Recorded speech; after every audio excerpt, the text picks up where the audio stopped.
ડભોઈમાં રાણા સમાજ દ્વારા આઈ શ્રી ખોડિયારના જન્મોત્સવ નિમિત્તે ભવ્ય ઉજવણીનું આયોજન કરવામાં આવ્યું હતું। ડભોઈ ખાતે આઈ શ્રી ખોડિયારના જન્મોત્સવ નિમિત્તે ડભોઈ પૌરાણિક હીરા ભાગોળ નજીક રાણા સમાજ દ્વારા ભવ્ય ઉજવણીનું આયોજન કરવામાં આવ્યું હતું।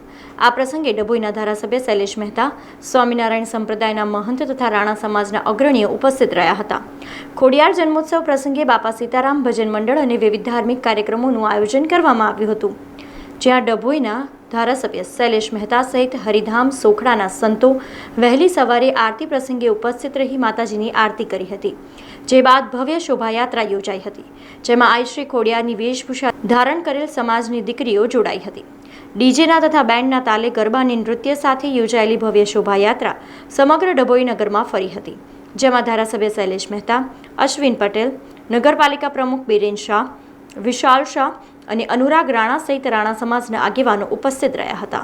ખોડિયાર માતાના મંદિરે આજે સ્વામિનારાયણ સોખડાના સંતોની પણ પધરામણી થઈ છે અને આજના દિવસે ગર્ભાવતીના ધારાસભ્ય તરીકે ચૂંટાયા ત્યારથી 7 વર્ષથી આ ખોડિયાર જયંતિના દિવસે અહીંયા આરતીનો મોકો મળે છે।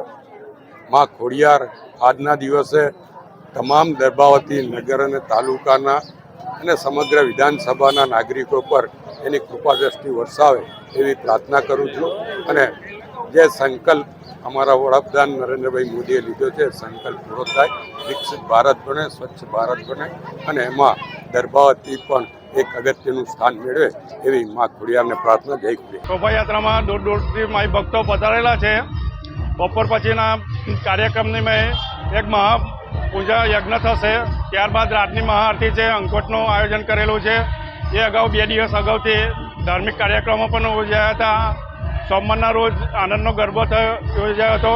ગઈકાલે મંગળવારના રોજ સંધ્યા ભજનનો કાર્યક્રમ કરવામાં આવેલો। આ રીતે વર્ષોથી પ્રોગ્રામ કરતા આવ્યા છે। સમાચારોના સતત અપડેટ માટે TNN ન્યૂઝને YouTube પર સબસ્ક્રાઇબ કરી બેલ આઇકોન પ્રેસ કરો અને અમારી સાથે જોડાયેલા રહો Facebook, Instagram અને Twitter ઉપર।